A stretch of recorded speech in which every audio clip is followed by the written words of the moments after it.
Finally Tehreek Labbaik Pakistan کے قائدین میں سے کچھ لوگوں کو حکومت نے عدالت میں پیش کرنا شروع کر دیا ہے۔ مفتی منیب الرحمان صاحب کی للکار کی وجہ سے یہ سب کچھ ممکن ہوا ہے، یہ آپ لوگ جانتے ہیں۔ مفتی منیب الرحمان صاحب نے جیسے ہی اسلام آباد کے اندر محسن نقوی سے ملاقات کی، تحریک لبیک پاکستان کا دو ٹوک موقف، اہل سنت کا دو ٹوک موقف اس ملاقات میں جب انہوں نے حکومت کے سامنے رکھا اور یہ کہا کہ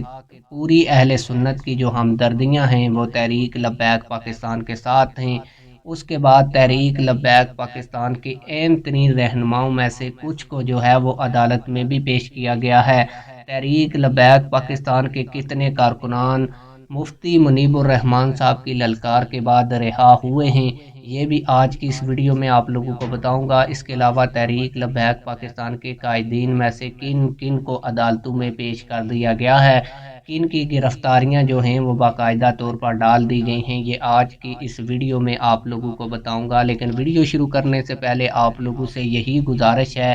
کہ ویڈیو کو لائک کریں، چینل کو سبسکرائب کریں تاکہ ہماری ہر نئی آنے والی ویڈیو آپ لوگوں تک بر وقت پہنچتی رہے۔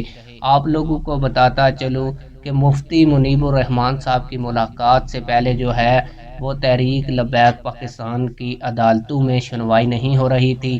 اس کے بعد تحریک لبیک پاکستان کے جو وکلاء ہیں انہوں نے حافظ سعد رضوی اور انس رضوی صاحب کے حوالے سے بھی پٹیشن دائر کر دی ہے۔ ایک سماعت اس کی مکمل ہو چکی ہے، حکومت سے جواب بھی جو ہے وہ طلب کیا گیا ہے۔ اس کے علاوہ حافظ انس حسین رضوی صاحب جن کو حبس بے جا میں رکھا گیا تھا، اتنا عرصہ گرفتار کرنے کے باوجود ان کو عدالت میں پیش نہیں کیا گیا اور نہ ہی سرکاری طور پر ان کی گرفتاری ڈالی گئی تھی، لیکن مفتی منیب الرحمان صاحب کی ملاقات کے بعد ان کی گرفتاری باقاعدہ ڈال دی گئی ہے اور یہ کہا گیا ہے کہ ان کو ڈی آئی خان سے جو ہے وہ گرفتار کیا گیا ہے۔ اس کے علاوہ تحریک لبیک پاکستان کے شورا کے رکن رضوان سیفی صاحب ان کو بھی عدالت میں آج پیش کیا گیا ہے۔ 3 ماہ ان کو بھی اداروں کی حراست میں رکھا گیا اور مفتی منیب الرحمان صاحب کی للکار کے بعد ان کو بھی عدالت میں لایا گیا